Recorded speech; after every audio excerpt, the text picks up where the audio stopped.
अरे मेरी प्यारी माँ, आज मेरी डबल शिफ्ट है ना। और बेटा, आजकल तुम रात भर बाहर रहने लगी हो। माँ, मैं बाहर कहाँ रहती हूँ। आप भूलो मत, मैं एक डॉक्टर हूँ और डॉक्टर की जरूरत तो कभी किसी को भी पड़ सकती है ना। माना बेटा, तू डॉक्टर है लेकिन है तो मेरी डॉक्टर ना। अच्छा चल ठीक है, ध्यान से जाना और पहुँचते ही मुझे कॉल करना। अच्छा ठीक है, बाय, मैं जाती हूँ। शॉपिंग पे चलिए, ठीक है, बाय। क्या हुआ, इतनी परेशान क्यों हो? आजकल मुझे इस लड़की की कुछ ज्यादा ही फिक्र सताती रहती है। लेकिन वो तो हॉस्पिटल में है, अपना काम कर रही है, तो इतनी चिंता क्यों? पर मैं एक माँ हूँ, मुझे तो अपनी बेटी की चिंता होगी ही ना। हाँ हाँ, लेकिन मैं भी तो एक बाप हूँ। लेकिन मैं समझता हूँ वो अपना काम कर रही है। तुम इतनी चिंता मत करो, वो हॉस्पिटल में है, सेफ है।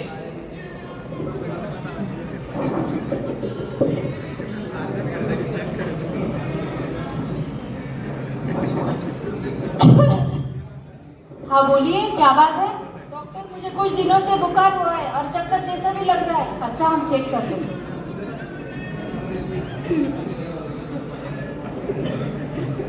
सांस लीजिए।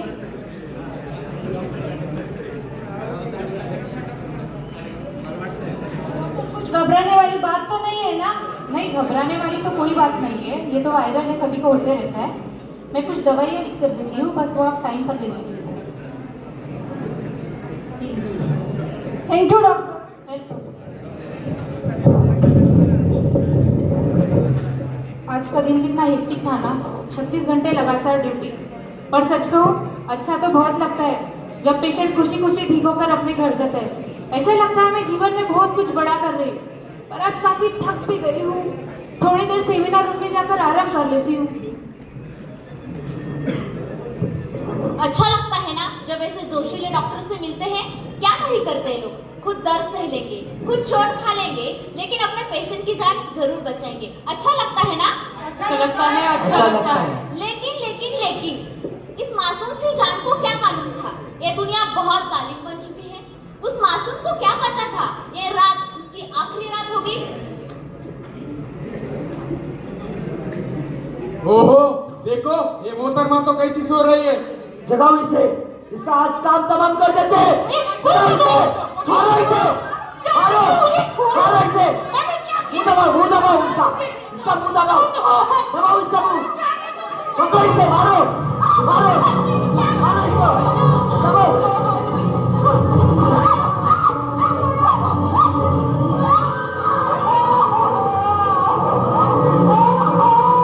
दबाओ इसका मुंह, मारो इसे, मारो।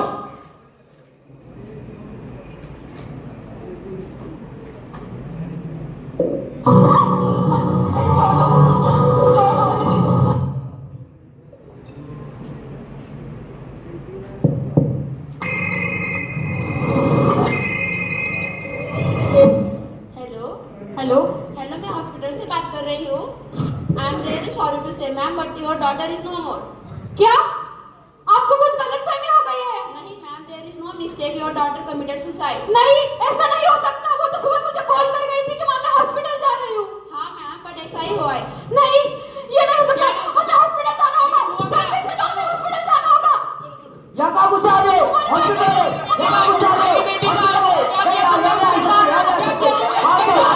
नहीं नहीं। ये कैसा बेधक समाज है? इतने साल मेरी बेटी ने मेहनत की और बदले में उसे ये मिला। क्या यही है इंसाफ? क्या यही है इंसानियत? क्या यही है तुम्हारी नारी के प्रति सम्मान? आज ये मेरी बेटी के साथ हुआ है, कल ये आपकी भी बेटी हो सकती है। क्यों 9 महीने इसे अपनी कोख में पाला? क्यों पढ़ा लिखा कर खुद के पैरों में खड़ा किया? इसलिए ताकि ये दरिंदे अपनी हवस मिटा सके। अरे तू है इस जमाने में जो मेरी बेटी की इज्जत ना बचा पाए। अंधेरा नहीं था, खाली सड़क नहीं थी, कपड़े भी इसके सारे थे, जेब में कलम और हाथ में आला था, ऊपर से इसने सफेद कोट डाला था। आखिर कौन सी गलती की होगी इसने जो इसे आज ये सजा मिली, जो इसे आज अपनी जान गंवानी पड़ी। भगवान से मेरी बस इतनी इच्छा है कि इसकी आत्मा को शांति मिले।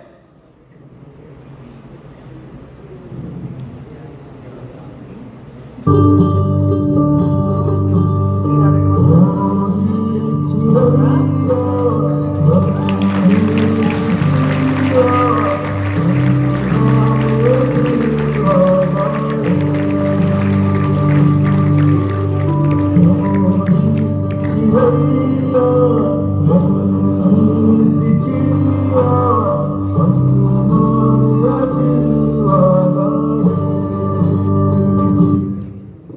साहब आप टेंशन मत लो, पूरा समाज आपके साथ है। हम न्याय मांगेंगे, हम जवाब मांगेंगे। मेरी बेटी को इंसाफ तो मिलेगा ना? मिलेगा, हम सब आपके साथ है ना? We want justice we want justice बंद करो ये अत्याचार, बंद करो ये अत्याचार। सिक्योरिटी सिक्योरिटी नहीं, किसी से भीख मांगते, हमें जवाब चाहिए हॉस्पिटल वालों से। लगा गुस्सा है, हॉस्पिटल है। तो दोस्तों आप सबने देखा कैसे सच की उठी हुई आवाज को दबाया जाता है।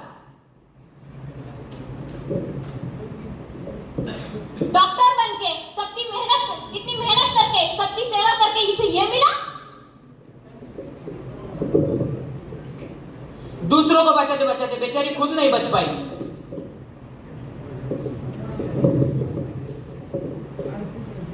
क्या अभी भी यही कहोगी कि क्या पहना था उसने? क्या अभी भी यही कहोगे कि वो रात भर बाहर थी?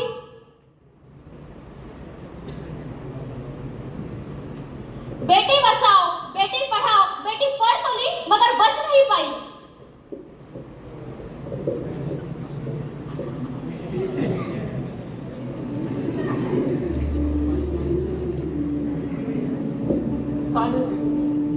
क्या न्याय किया तुमने मेरे साथ? हाँ, न्याय तो किया ही होगा। हाथ में मोमबत्तियां लेकर कैंडल मार्च भी करी होगी ना, न्याय दो न्याय दो न्याय दो। लेकिन जैसे जैसे मोमबत्ती की मोम पिघली, मेरी न्याय की आस लुप्त हो गई। क्या कोई मुझे बता सकता है आखिर मेरी गलती क्या थी? अरे मैं तो बस निरंतर कर रही थी ना, मैं चीखती रही, चिल्लाती रही, मगर के लिए भीख मांगती रही, पर किसी ने मेरी कोई बात नहीं सुनी। क्या गुनाह था मेरा? आखिर क्या गुनाह था मेरा? मेरे खून का एक एक कतरा चिक चिक कर आप सबसे पूछता है, मेरा क्या गुनाह था? मेरे खून का कर्ज है आप पर, मेरे खून के लिए लड़ना फर्ज है आप पर, और जो ना लड़ पाए इसका कर्ज सब पर रहेगा, इसका कर्ज सब पर रहेगा। क्या इस बार भी एक लड़की को इंसाफ मिलने के लिए सालों इंतजार करना पड़ेगा? क्या इस बार भी सत्ता और पैसा का गौर किसी के जान से ऊपर रहेगा? क्या इस बार भी मैं और आप चुप रहेंगे? पूछो ये सवाल अपने आप से, पूछो ये सवाल अपने मन से। अरे किसी को तख्त मिला तो किसी को ताज, किसी को तख्त मिला तो किसी को ताज, किसी को मिली कुर्सी तो किसी को राज। बस लड़की का क्या जिसने आपके सबके लिए अपनी जान गंवा दी, बदले में उसको क्या मिला? मौत का इनाम मिला, मौत का इनाम मिला। इसे देखकर आपको किसी किस्से की याद तो जरूर आई होगी। क्या सच में इस देश में बेटियां सुरक्षित हैं? ना दफ्तर में, ना कॉलेज में, ना सड़क पे, ना दिन में, ना रात में। आज हर दिन भारत में लगभग 86 रेप केस होते हैं। क्या आप भी कहोगे इस देश में बेटियां सुरक्षित हैं? एनसीआरबी के डाटा के अनुसार भारत में हर साल 31,670 रेप केस होते हैं, लेकिन उन केसेस का क्या जो रजिस्टर ही नहीं होते? वो केसेस का क्या जो दबाए जाते हैं? आज कलम 370 के बारे में सबको पता होगा, पर आप में से कितने लोगों को कलम 376 के बारे में जानकारी है? निर्भया की चीखें 12 साल तक कोर्ट में इंसाफ के लिए गूंजती रही, और न जाने ऐसी कितनी चीखें गूंजती रहेगी।